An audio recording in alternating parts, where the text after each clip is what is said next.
Thank you again, guys, for joining. Raphael, Michael, and KAORU. KAORU, is it the right way to say your name? Pretty close. Kaoru. If you, KAORU. the first part is like cow, like a animal. Kaoru. Kaoru. KAORU. That's good. That's pretty good. So maybe let's just start with you. Can you just briefly talk a little bit about your your background and Sure. Hello, everybody, and thank you for having me. It's great to meet all of you and to connect with all of you. I live in New York City. I was born and raised in the United States. Both of my parents are from Japan, and they're both classical musicians. They were in the St. Louis Symphony for many years. And I studied jazz. I went to the Manhattan School of Music. I studied classical flute, and then jazz flute. And then through this whole process of studying about jazz and classical music and really thinking about, and not actually growing up knowing about Japanese music or Japanese culture even, I really started to think about the importance of understanding my own heritage and how that can relate to my music. A lot of it was because I'm a Japanese American playing jazz music, Black American jazz music. It felt like I started to really think about, like, all these issues of heritage and authenticity and voice and ownership and cultural pride and all these things were kind of mixed around in my head in college.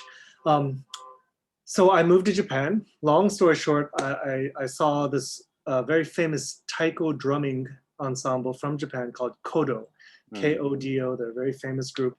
I saw them at Carnegie Hall, and my mind was just kind of blown. And I thought, okay, this is where I need to study this. I need to figure out what all that's about. So I moved to Japan, studied traditional Japanese music, and then I again, after a 2-year-long process of being an apprentice with Kodo, where I was running 6 miles a day and eating with chopsticks with my left hand and doing woodworking and growing rice and growing vegetables and studying all sorts of traditional Japanese folk dances, drumming, singing, flute playing, the bamboo flutes.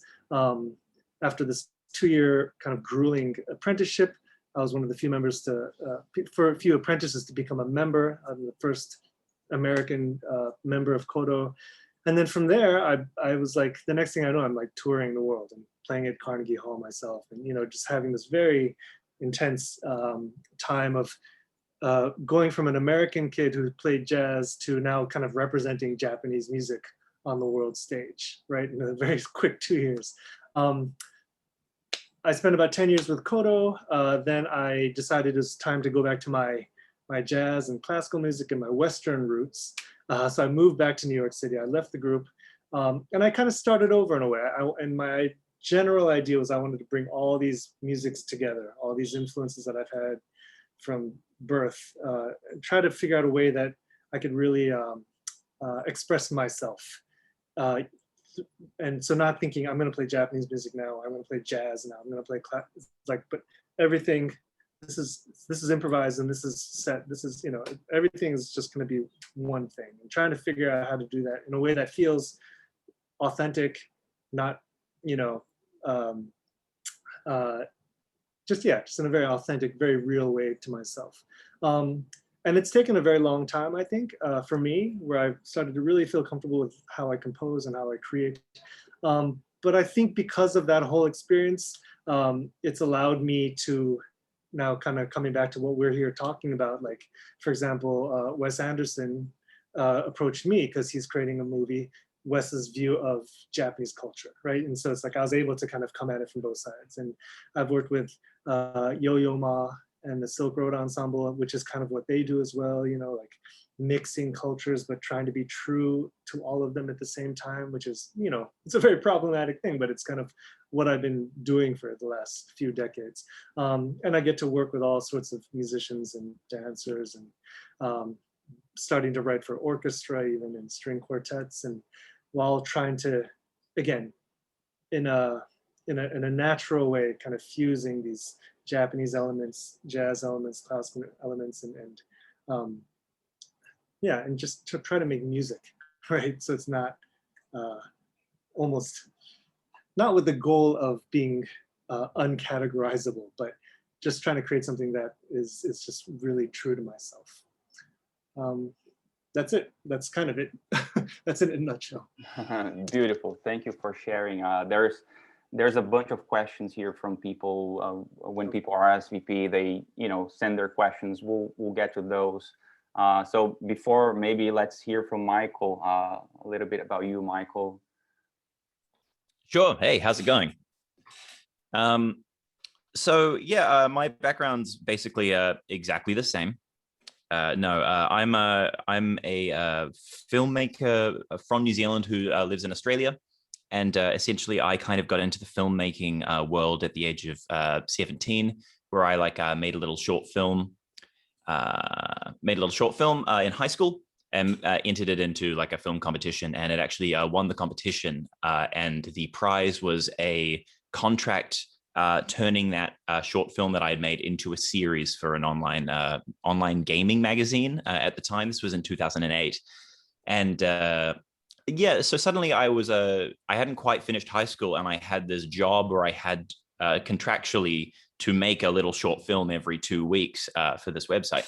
And that was really my film school. I didn't go to university. I had only kind of learned some technical skills in my spare time in high school because I had no dating prospects, and it seemed like, something to do. And so then I kind of had this 18-month period where I was having to make these little films, as I was saying, and I didn't really have any money for it. And that meant that I sort of had to take on as many aspects of production as possible. I didn't know anybody in the film industry, and it took me years to actually realize that this wasn't the way to work. But I'd have 2 weeks to write, to direct, to do the editing, to do the visual effects, to and compose the music. So I just sort of learned how to kind of do all of it, and it all felt and well, weirdly, that's sort of how I work to this day. And since then I've gone on to make a bunch of kind of like web content that aspires to be sort of high end, that feels like it's got high production values, even though it's always off the smell of an oily rag. And I've gone on to create television and work in the kind of more traditional media sphere like that. But still to this day, I tend to try and wear all of those hats in my productions as much as possible, partially because it's just how I know how to work, and partially because it's so much fun. I'm incredibly lucky that I get to like dip my toe in and compose music for myself without having the stress of making that my whole career. I can just make my own project and just take care of every single aspect of it because I love to do it and I can't afford anybody else to do it. Yeah. And that's sort of a pretty broad spectrum of kind of my background. Nice, that's awesome. Thank you for sharing. Rafael, maybe you can introduce yourself too. Yeah, thank you for having me. Such a pleasure to be here with you guys. My background, I'm originally from Brazil, and I think my route was like the traditional musician route. Start playing guitar and then gigging with local artists. And one thing that was nice back in Brazil is that there's no way you could just play one style. Like you couldn't be like, oh, I'm a blues player, I'm a jazz player. So we kind of like had to learn and to play, all the different styles. So grew up playing, sometimes having like a rehearsal in the afternoon for a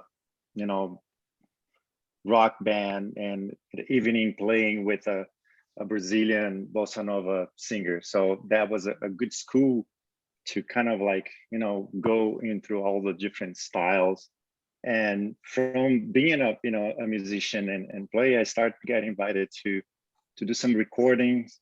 So, started as a session musician for a while, and that led me to produce and to get into that world of a studio. And that was, for me, fascinating. I love the idea of just being able to shape the music as much as we can.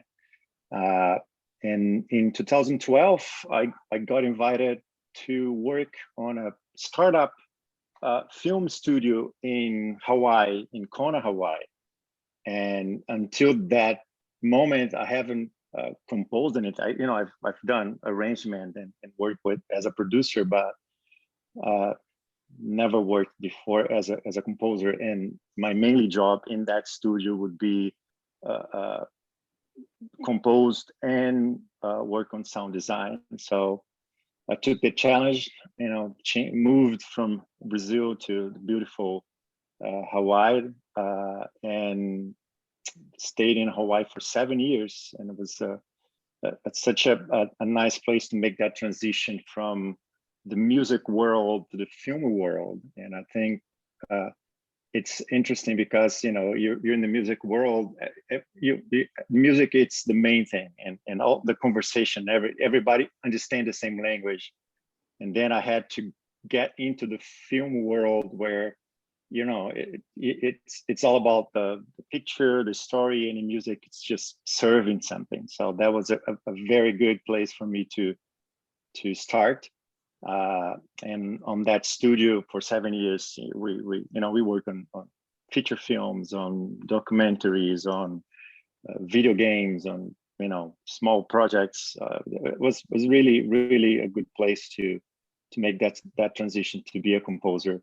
And after 7 years, we decided to make the jump to move to LA. To Los Angeles, and that was in 2019. So a couple of years ago, we moved to LA, and I've been in LA working here, doing scoring for TV and for movies, documentaries, trying to get into the game here in LA. So I think that's it. Awesome. Thank you for sharing. I would love to go back to both KAORU, right? KAORU, yes. And Michael mentioned a couple of things that made me think of teamwork, right? Like KAORU worked on these really cool film, stop motion, with probably a lot of people involved, a lot of people working on different aspects of the animation. And then here we have Michael, who's actually not just overseeing, but like working, putting his hands on pretty much all processes when it comes to creating like a short movie or something like that. How do you, what's the importance of like the team process? Like maybe let's start with KAORU.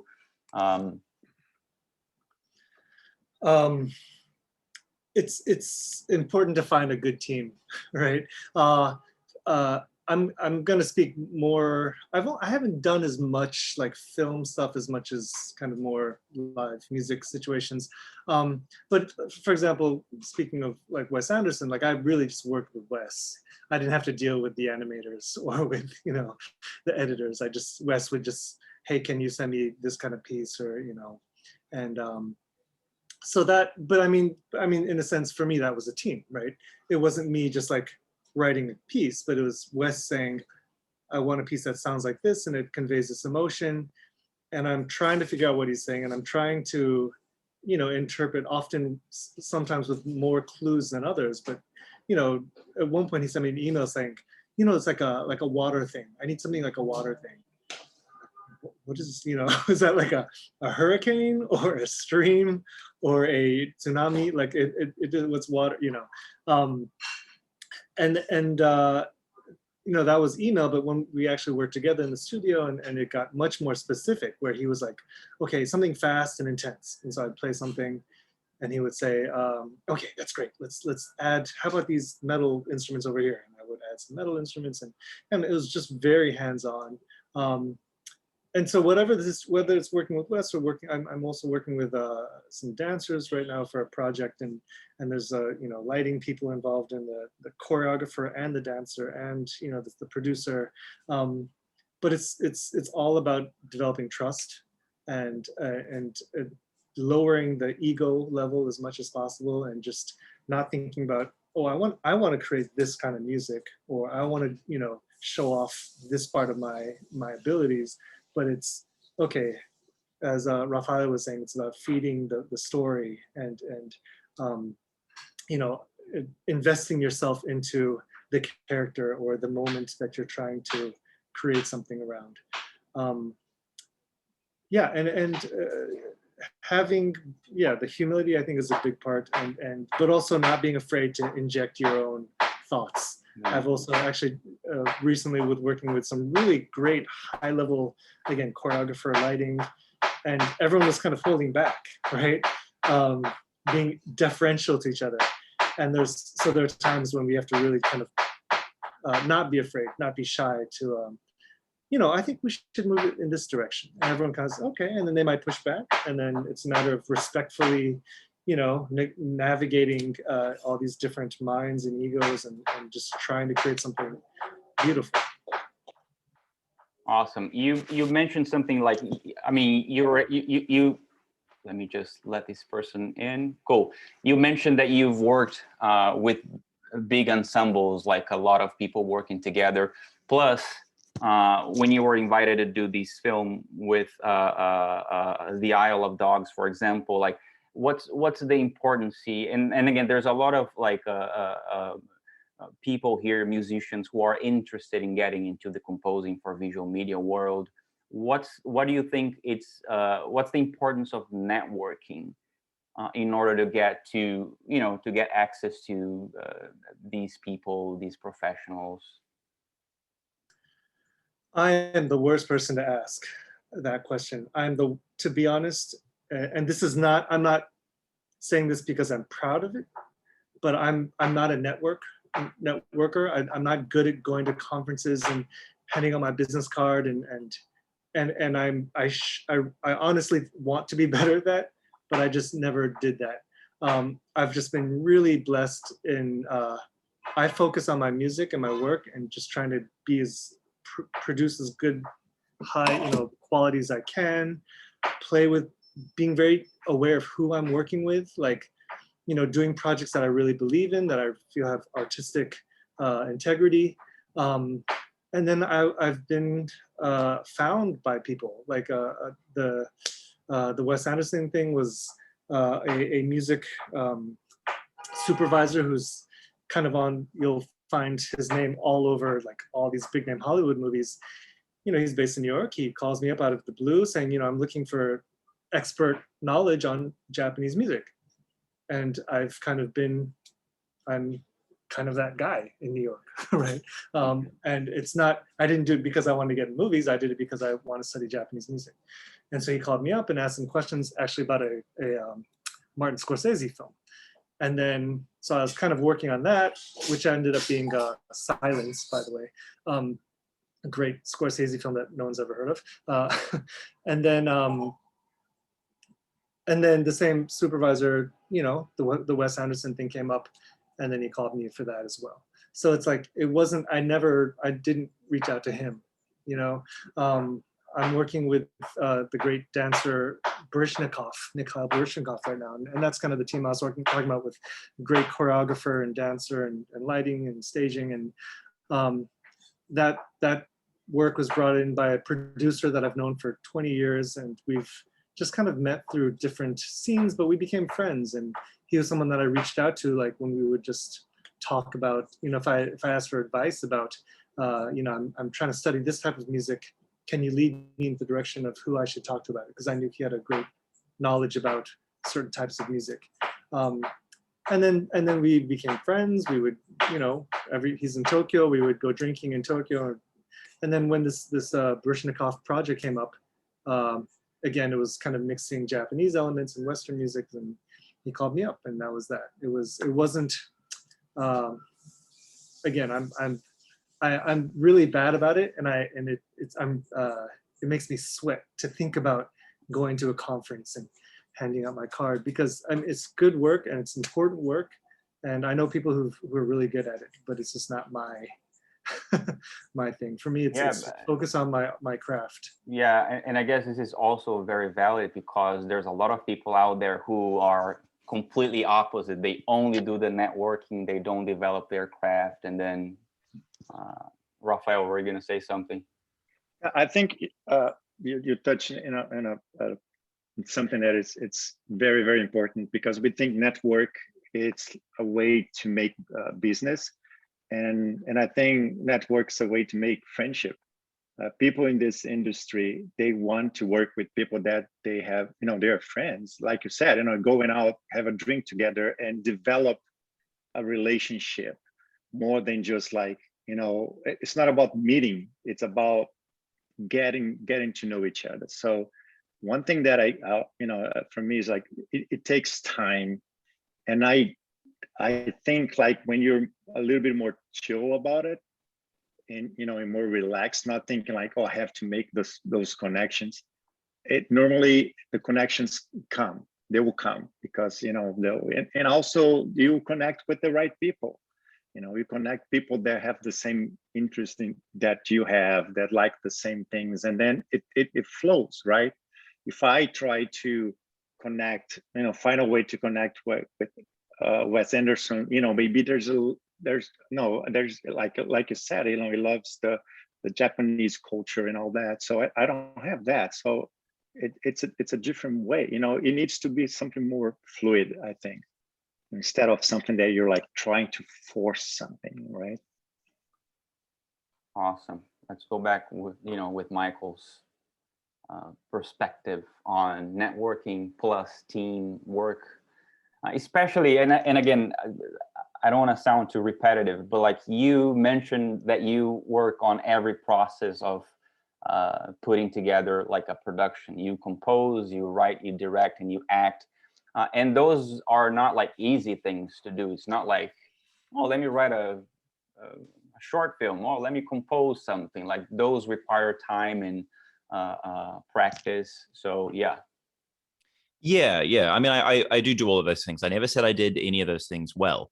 But for example, that we made a little mini TV series called The Wizards of Oz a few years ago. And to give you an example, that was a show I wrote, I directed, I edited, I played the lead character, I composed the music, and I did the visual effects, or the vast majority of the visual effects. And that's mainly because I live in Melbourne, Australia. Like that's where I'm from, and we don't really have a film industry down here, and or much of one, and I didn't really know any pathways into it, in terms of sort of networking. I suppose like I had no even opportunities to network or even the idea of getting into the film industry. It was just a matter of, well, I can afford a camera and I can pirate Adobe software, so I'll give it a go. I've got free time. And just through that, and having kind of a basis from high school in theater and playing in like rock bands and that sort of thing, I had some of the kind of technical skills and kind of artistic aspirations that I was able to kind of, solve a few of those problems. And then, I made stuff for YouTube that happened. I was fortunate enough to kind of go viral. That allowed me to kind of find a little bit of an audience that was more than anything just an excuse to go, oh, I should keep going at this. And so then when we got to make something like The Wizards of Oz, we got some funding from a government body, Screen Australia. But they approached me because they'd seen some of my YouTube stuff and said, hey, we think you'd be a good candidate for some funding. And so I suppose in a way that's kind of like, I'm not a networker. I'm much more like KAORU, where I feel like I'll just kind of study and focus on the work, and then people kind of reach out to me, which is a very nice thing when it happens. But with The Wizards of Oz, for example, I went away with my co-writer, and we wrote 90 minutes of high octane visual effects based fantasy comedy, and went back to Screen Australia, and they said, no, you can't afford this. You don't have the budget for this because we can only offer you this much. And now that you're getting funding for the first time, you have to pay everybody. Which I was like, oh, okay, cool, that's good. But do I have to pay myself? And they said no. And I said, cool, okay, let's do it. So with that show, for example, I played the lead actor. I'm not an actor. Like I've acted bits here and there, but by playing the lead actor, we saved, $30,000, which was 10% of the budget, by not having to pay the lead actor. And I still really enjoyed it,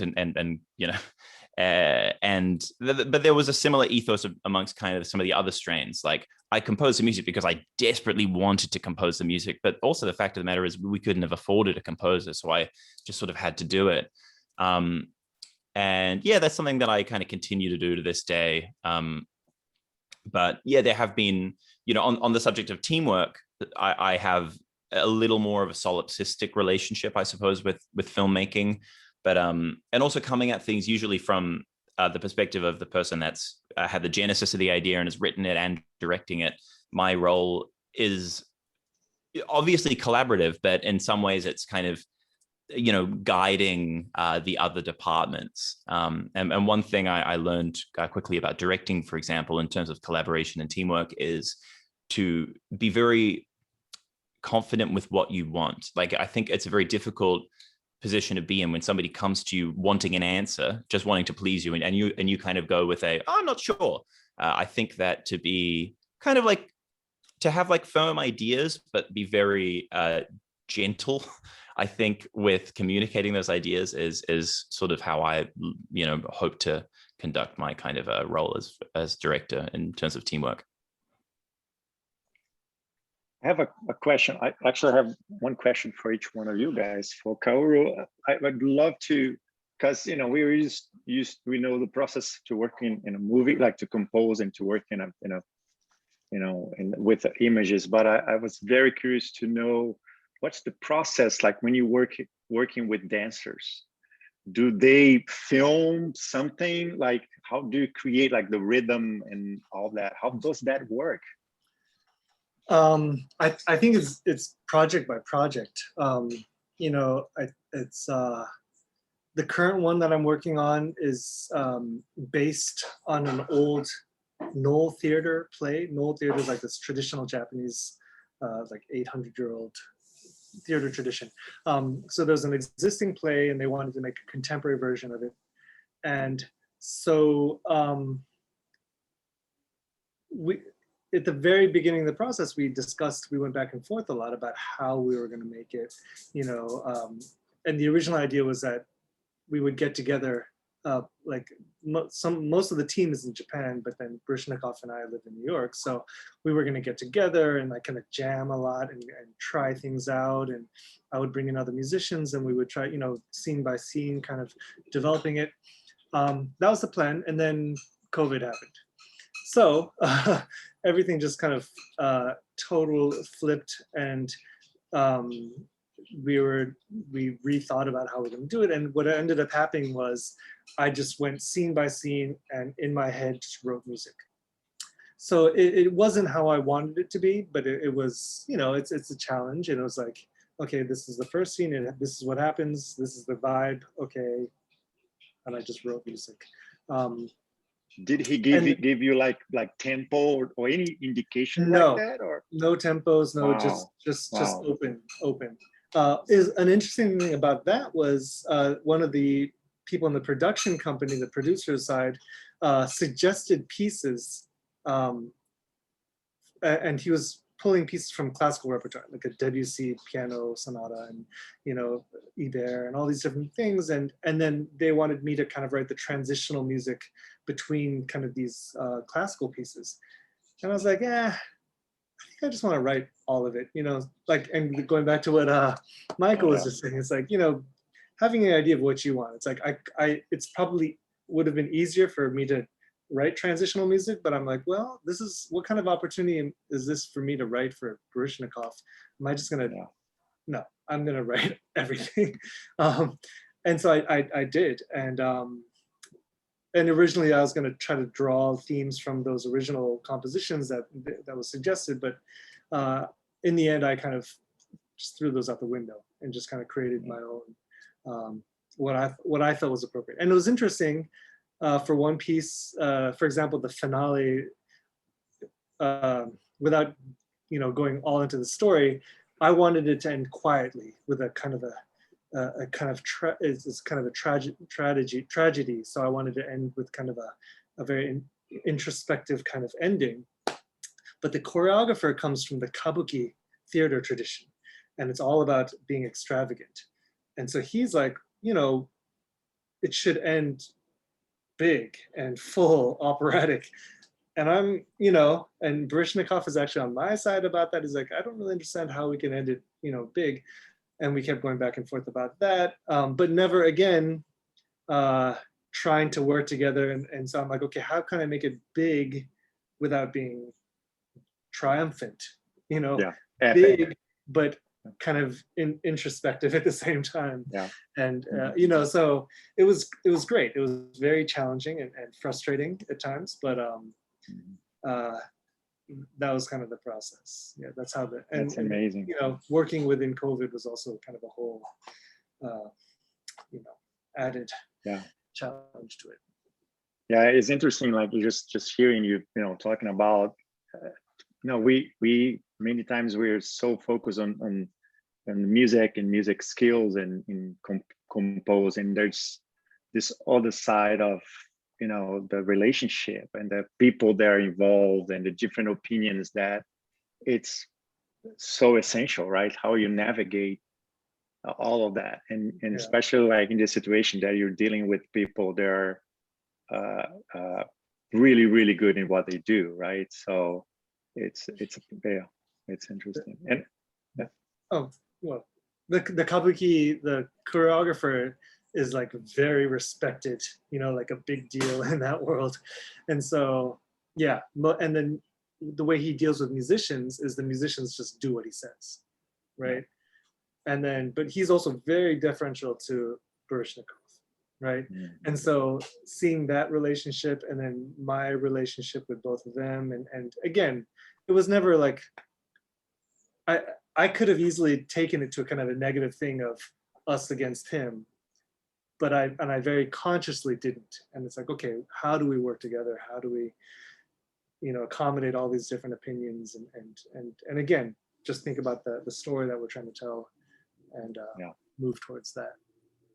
That's amazing. That's really, really good. I have a question to Michael, because I know, you know, you're writer, director, and composer and all that. Like, when does the composer hat comes? Like, from the beginning, as you're writing, are you already thinking of music, or you just leave the music for later? How does that work for you? No, I do have the music in mind from the beginning. Perhaps less so from a composer point of view, and maybe more of a like curator point of view. Like, I have, as I've been writing long form projects for the last couple of years, I have like a series of different playlists for each project. And when I'm writing them, I, you know, listen to the specific one that really kind of gets me into the mindset of the words I'm trying to write. And yeah, so sometimes I have written music cues into scripts based on available music, just because it's really specifically in my mind, and that's not something that is, you know, sort of traditionally done. But on the things where I'm working on, where I'm sort of the director in the end, I kind of feel like I can kind of do that. I'm not going to be stepping on anybody's toes. In terms of when I actually get into the composing, it's the last thing that I do, really. So it can feel a little bit rushed, but by then I sort of know basically where I'm at. And, you know, I do edit to temp scores quite a lot, which I know that there's a lot of, I know that, you know, people think negatively on that. And I agree with a lot of those points. It's just, for me, I don't really have the time or resources to fully, you know, take off my editing hat and put on a composing hat and kind of start afresh. So sort of having something as a bit of a tonal guide can be really helpful, particularly for somebody like me who, you know, I suppose if I consider myself a little bit of a jack of all trades, I'm certainly a master of none. Like, I really enjoy music, and I think a skill that I have is I can kind of listen to something or look at something and really take it apart and understand its different components. So I have no idea how to arrange an orchestra. I've never done that. But if I need to compose something orchestral, I can listen to something and sort of hear all the different parts and just kind of sort of jerry rig somewhat of a version of that myself.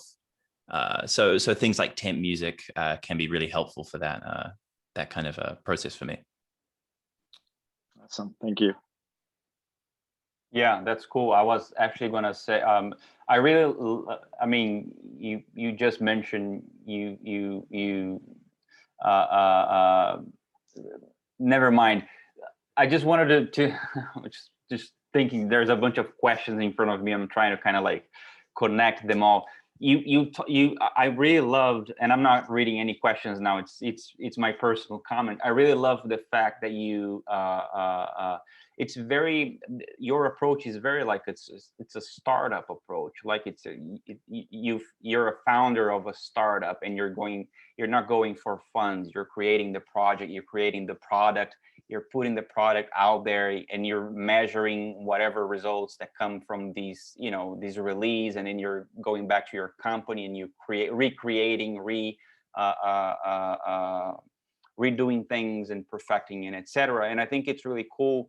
A lot of composers and young composers, people who are getting out of the university, they ask, how do you start as a composer? How do you start as a music producer? And I think this is a great example. Like, you're not waiting for the opportunity, for the grants to come, right? Like, you are actually doing it with one camera, with whatever knowledge that you have, listening to references and things like that, and then you're creating something. And just like Kaoru mentioned, like creating something, doing the best that you can, and then later, yes, there's people interested in supporting your project with money, with funds, and with whatever. So that's really, really cool. Do you do those things like consciously when you start a project? Like, that's the mindset, I'm gonna go for it, I'm gonna make the best I can, and then eventually That's the way that I am not somebody who pursues like what's going to make money, that sort of a thing, just because I'm dumb. But I know that when I kind of start a project, my life will become dedicated to that project for a long time, and I can really kind of get quite obsessive over them. So when I'm starting a project, what I'm trying to do is basically come up with an idea that would make me a bit of I think creative people, have ideas all the time. And because if I devote myself to one, it's going to take over my life. I need to know that it's the right idea to pursue, and not just, something, stupid that is not worth pursuing, instead something stupid that is worth pursuing. And one thing for me is often realizing, if I have an idea that would make me angry if somebody else had come up with it first, then I'm like, okay, cool, that's kind of the thing to go towards. Because I'm sort of fortunate enough where I can make I can make rent from my kind of side job, which is visual effects. So I do sort of freelance visual effects for the odd TV commercial, or short films or little TV jobs, not high-end stuff by any means, but it's enough to kind of keep me going, where I have a lot of time where I can just sort of daydream and try and find the right sort of process. And so with something like Rebooted, which is a short film that I released I think last year, that it always comes down to that kind of single line synopsis for me, and whether that is interesting enough to want to devote so much time to it. And the log line of that was, what if a stop motion animated skeleton couldn't find work at modern Hollywood because he's an out of date visual effect? And I thought, oh yeah, that's kind of fun. And if somebody else had made that, I'd be like, oh damn it, I wish I had made that.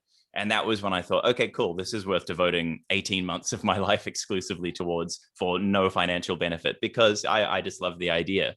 And I think that's, that's when I get really excited. I actually kind of struggle in some ways, I have found myself struggling as a collaborator for other people's projects. Let me stop you right there just for a second. Kaoru needs to leave. Oh. So sorry. I'm just gonna say goodbye. Hate to interrupt.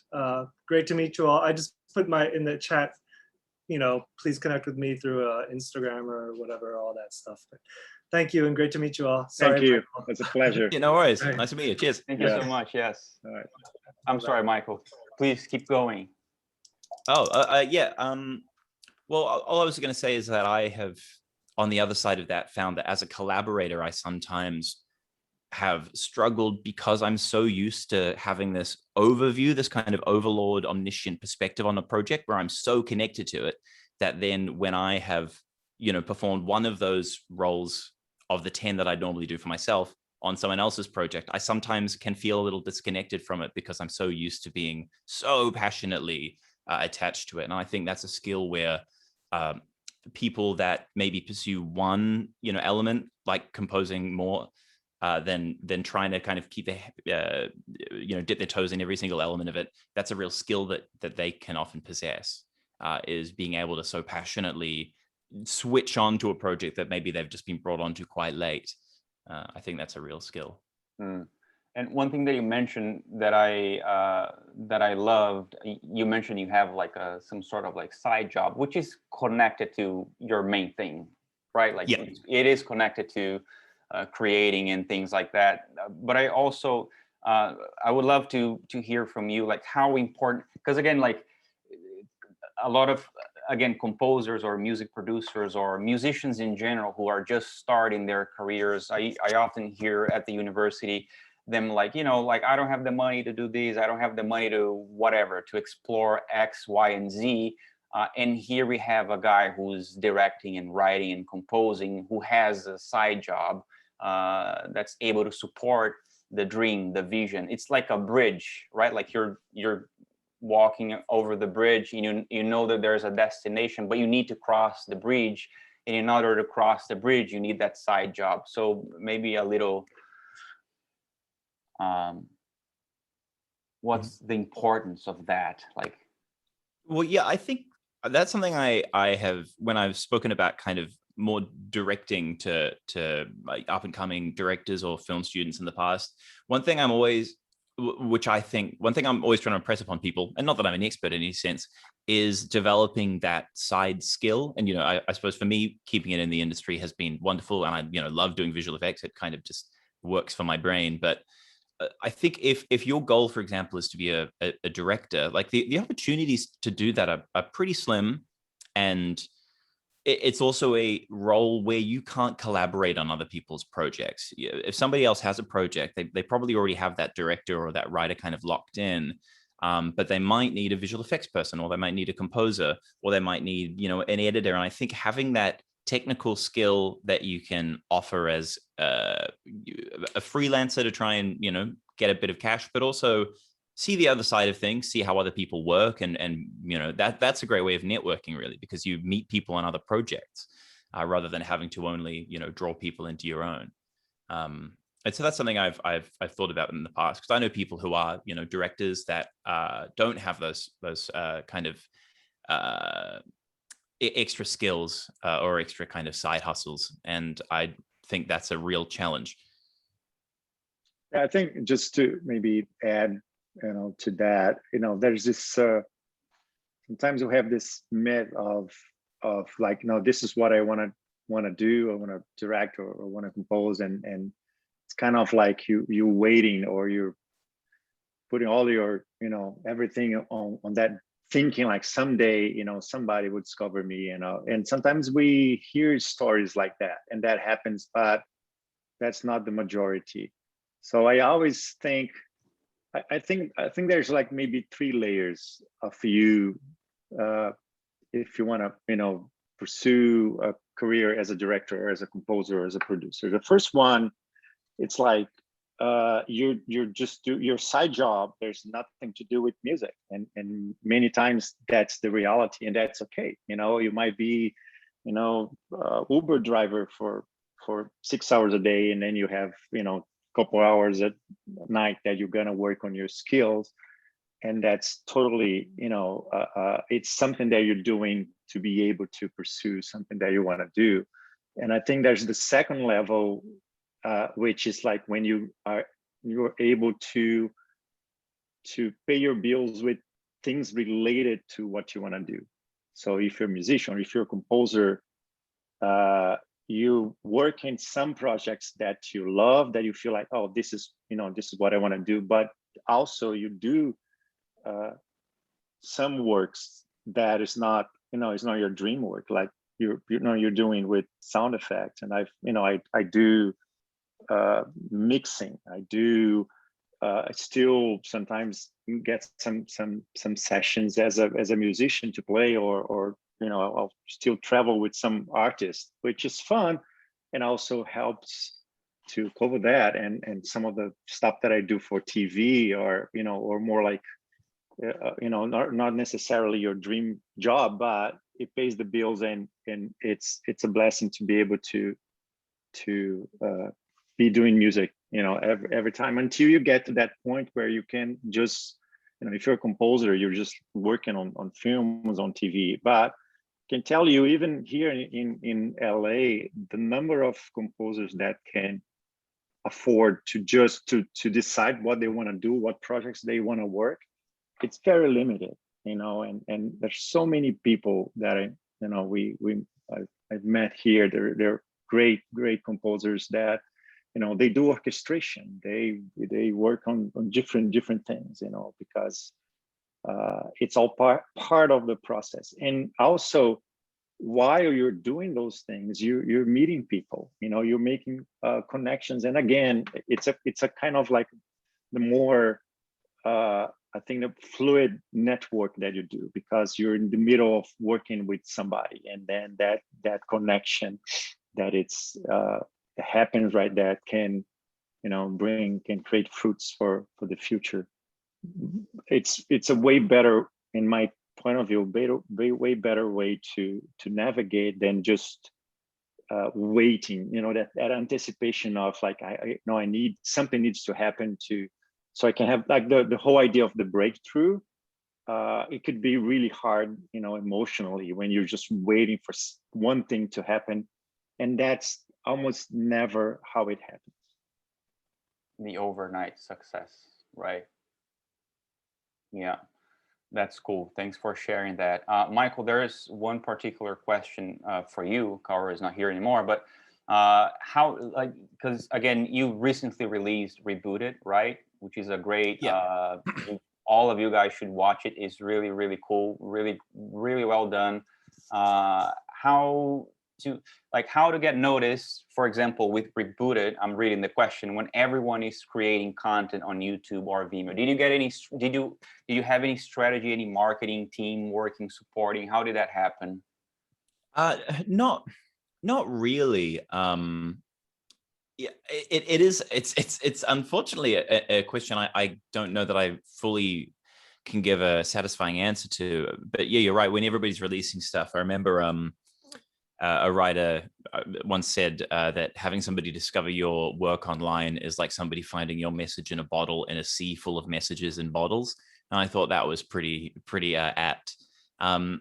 We got some funding to make this short film, but none of it went towards marketing. So we made the film, and I did have a YouTube channel that had a bit of a subscriber base. It's about 150,000 subscribers, which to somebody with no subscribers sounds like a lot. To somebody with, 1 million plus, it's very relatively few.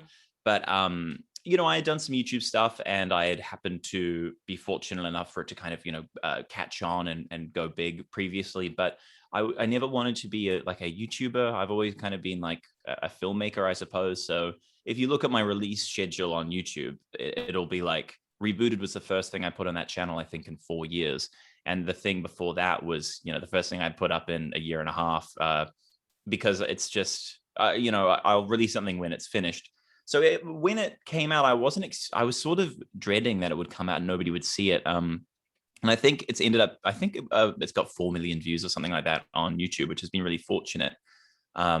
We sort of, we put out like a press release to a couple of people that we could, but I think it just, over the years, one thing that's probably helped is that from having work that's kind of gone viral and stuff in the past, there are certain people that have bigger platforms than me that I'm fortunate enough to be kind of followed by, that even though I'm not much of a poster or much of an engager online, I might release something and they will be more likely to see it, and then they can share it. One thing I could tell a quick story about how I got representation in LA, which was sort of a similar bent, which was I had made the short film a few years back that I'd put all this time and effort into, and I was really, really desperate that when it came out, people needed to see it. It was a real love job, but I didn't have a release plan for it. I kind of was planning on releasing it, let's say, kind of a year after when I actually did, as I tried to figure out what can we do. I can't just throw it out there. But then I just randomly made the sketch one day and put it on YouTube. It was like a stupid Star Wars parody sketch, whatever. And it just happened to go really, really viral really, really quickly. And suddenly I had this realization that millions of people, kind of based on, you know, just happenstance, I just released this thing, it happened to kind of blow up. Millions of people are now looking at my YouTube account. Like, that is better than any marketing spend I can do. I don't know what I'm doing. I just got to figure this stuff out. So the short film that I was holding on to, I released within, 12 hours of making that sketch, and people were still coming to my YouTube channel to watch that sketch. And then the recommended video was this short film. And that then made the short film kind of go, relatively viral. And that kind of got the attention of people in Los Angeles. And I was getting kind of calls from those agencies, the following day. So that was a real, combination of like luck and realizing like, oh shit, suddenly this iron is hot. I need to strike, which is something I'm very bad at doing at all of the times. But yeah. I think there are far smarter ways to release stuff and try and get eyes on it. But yeah, it's not really my area of expertise, because we don't really ever have budgets for marketing. So it's always been a bit of a crapshoot. And do you feel like, and this is a very common question, like, do you feel like you need to be in centers, entertainment centers like New York or LA in order to make it happen? I mean, you've been making it happen where you are right now, but do you feel like eventually you will need to move to LA or whatever, I'm not sure. I do feel as though it would have been beneficial to have gone to LA and to have moved for me. But my life is here. I don't really want to do that. I think, COVID has been a bit of an interesting test study for that, in terms of it's been a bit of an equalizer. When all meetings are taking place over the Zoom platform, I think your geographic proximity matters less. But just, in terms of networking, I think, like, if you're in a town where everybody that's trying to work in your industry is at, and you can just kind of, not go to parties and hand out business cards, but you'll find, like-minded people perhaps more often. And in Melbourne, for example, in the film industry, we don't really have a film industry. We don't, if people, I don't know if there are any Australians here, but our television is just American television. We make a couple of little shows, but I don't think anybody watches them. They're all bad. So I do think there would be an advantage to that. Yeah, but the internet being what it is, I don't think it's as necessary as maybe as it used to be. Awesome. And just like a follow-up question on the COVID theme, let me read here. Has there been any benefits? Did you feel any positive aspect of, this whole COVID pandemic situation in terms of creative flow or networking or communicating with clients and people that you work with or for? Well, yeah, as I said, the networking with, most film people are based in LA, and yeah, as I said, that has really felt more equalizing, because I've had to go to LA in the past for, meetings and trips and that sort of things for projects, and that's, very inconvenient from being on the other side of the world, and it's expensive, and being able to just do it over Zoom and that to become normal has definitely been a boon. In terms of creativity, in terms of creative flow, I've had moments of it, but I've actually found it quite an impediment personally. I think that, I've joked but it's sort of true. Like, a lot of aspects of my life haven't changed so much over COVID compared to other people, because, I work from home most of the time, and I spend a lot of time alone, tweaking things. But I've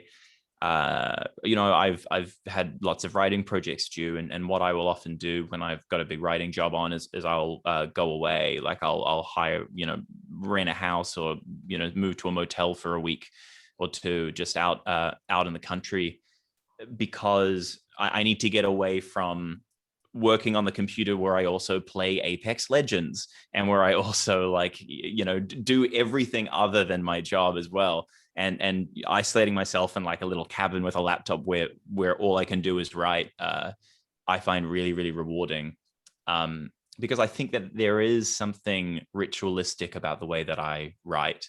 And, you know, the daily ritual of being at home and feeding my cat and cooking for my partner, like that's not that ritual. You know, I sort of like to go away and go a bit mad. And when COVID hits and you can't do that, that had kind of, I think, contributed to a little bit of a block during a couple of periods. Mm. Yeah, adding to that, you know, being here in LA, I do think that, you know, the COVID really helped us to realize that you don't have to, you know, even if you live in LA, you don't have to drive an hour to go to a meeting, and it does work. So I can see from now on, you know, way less meetings where you have to go to a studio or go meeting in that person, you know, in person. The other thing that changed, and it's been a while, but I think COVID added to that, was the whole idea that the director or the producer will come to your studio to listen to the, you know, the cue. It almost never happened anymore. So you can work from anywhere, actually in any country. It doesn't matter. You know, I think the only thing, and Michael touched on that, is the people that you meet. You know, I lived in Hawaii for 7 years. The same thing, like, you know, everybody that I met in Hawaii was interested. The main thing for them was surfing and, you know, hiking. That was the lifestyle. And being in LA, just the possibilities of, you just, you know, you go to a park or to a gym and you start talking to somebody, and there's a big chance that they are in the industry or they know people in the industry. And from my experience, people are very open to introduce you to other, you know, to other peers. So I think that will stay. I think that's the goal that you have if you live in LA. That you have way more possibilities to connect to people in this industry. Other than that, like, if you have all the connections and you have, you know people already, you don't have to live in LA. You could be anywhere, and, you know, and still be you know, composing all the time.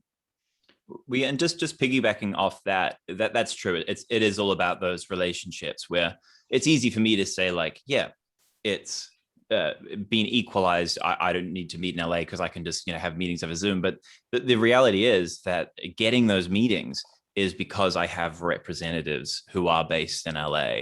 And I don't think it necessarily means that they are, you know, that they're LA based, that's why that can happen. But, you know, all of my access is through the fortunate position I have of having representation over there.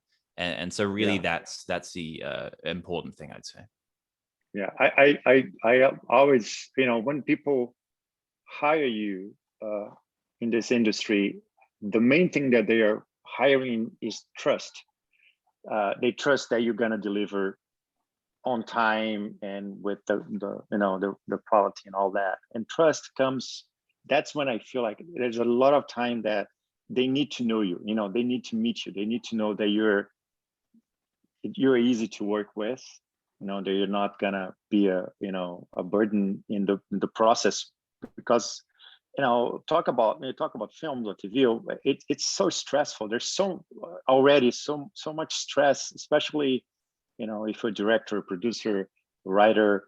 So the main thing, like, they are high, the team for them. I think the main, it's like, I need to work with people, of course, that they are good, they know what to do, but that they're gonna help. You know, they'll bring that, you know, that good energy, instead of being someone that I have to, you know, that's gonna give you more stress. So there's something about that connection, that when you go out to have a coffee with somebody, it's easier to really know, like, yeah, I think I can trust that person, instead of a Zoom meeting. Awesome. Yeah, really cool. We're reaching the end of our gathering. There are a couple more questions here. Maybe again, Michael, what would you say, for a young composer or a young writer, people who wish to be directors, how to start building their portfolios? I mean, you already gave a lot of great information there, but like if there would be like one thing, one piece of advice for young composers slash whoever wants to write for film or TV, what would you say? I suppose I would say that I think the most important thing is just making stuff, is getting stuff, making something and kind of finishing it and putting it out there and trying to make it unique. I have had composers reach out to me because they've seen my work and they like it, and they'll send me kind of a portfolio. I think that is something that people do, and I don't think that's a bad idea at all. But without kind of knowing that person, if it's as Raphael was saying, without that trust, and I might listen to the first track and it sounds good, but it sort of sounds like like stock music. It sounds like Generic. good, generic. Then I think, okay, this person can do that generic thing, but I suppose a lot of people can do that stuff. So I'd say make work, and try and make it unique. Don't try and just make something that feels like this could get me a job because it sounds like a Marvel score. Try and make something that makes you go, huh, that's kind of weird. I haven't heard that instrument being. If the first sound I hear of somebody's like real piece is kind of just unexpected, I'm much more drawn to keep listening to it and explore them a bit more. That's awesome. And that's really cool too, because when KAORU was explaining a little bit about his path, and we both are from Brazil, and we have very specific, types of music that come from Brazil, like cultural music. And I think it's really cool when artists, musicians, composers, etc., explore their their roots on the work that they do. I think it creates some sort of like uniqueness. Again, we're in LA, we're creating music in an American environment, but we're able to pull from those cultural influences, right, Raphael?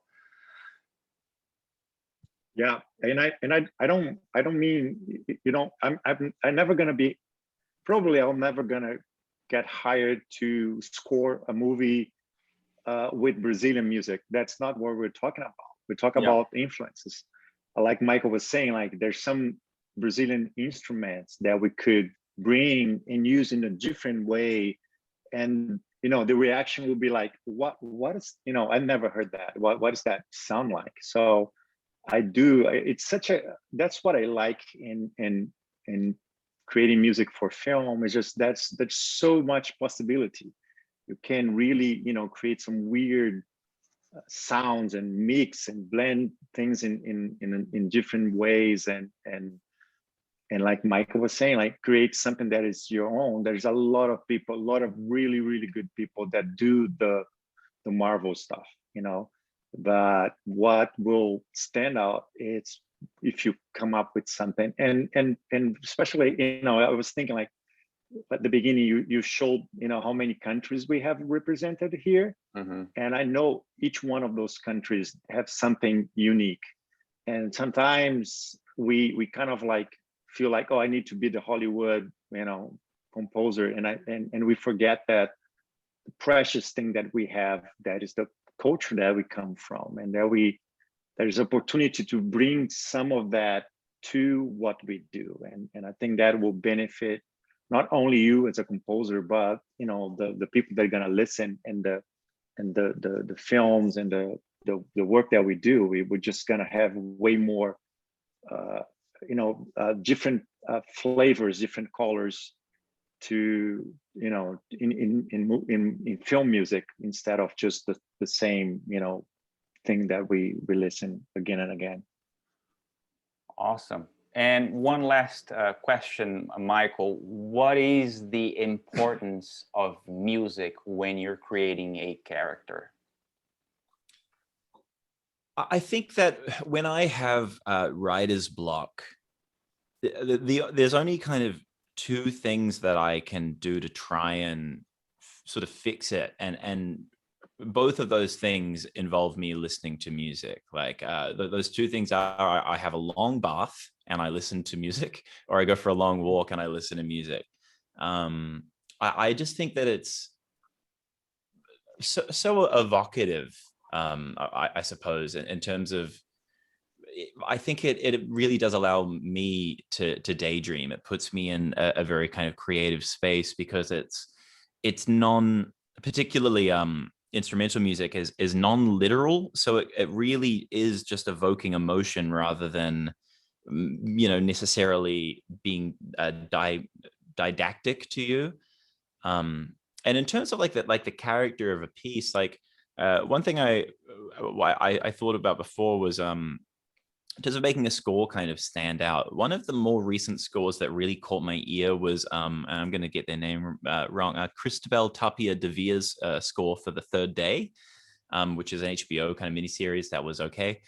But part of the score is, more traditional kind of score, and I can hear some kind of VST strings on there. But there's something that was really pervasive throughout it was this guitar sound. And to me, it sounds really like low sample rate. It almost sounds like an old Optigan sample or something like that. And that just cut through to me of like, wow, like I haven't heard that in a kind of serious haunting score before. And there's these vocals that sound like they're, recorded on like a Casio SK1, like a really old dodgy sampler. And that evoked this kind of incredible character to me of something haunting and strange, and that's kind of tonal choices that, like, melodically it may not be doing anything kind of out there, but just these new tones, like, and that's become a real thing that I listen to when I have writer's block, because it puts me in mind of, I've been writing some kind of haunting horror-y stuff recently, and that really puts me there. That's awesome. Thank you so much for sharing. Again, I think we reached the end of our conversation. Thank you guys so much. Thank you, Rafael, for joining again. Michael, really appreciate you. I really appreciate your time, all your knowledge, all your inspiring stories. Really cool. Again, Oh, my pleasure. Yeah, I really encourage everybody to go to his channel and watch his stuff. He's really, really inspiring. Rebooted is awesome. Any final message to people, Rafael and Michael? Well, I just want to say thanks so much for. Go ahead. Thanks so much for having me. This has been a lot of fun, and yeah, if there's any questions people have, totally, please feel free to reach out to me on Twitter.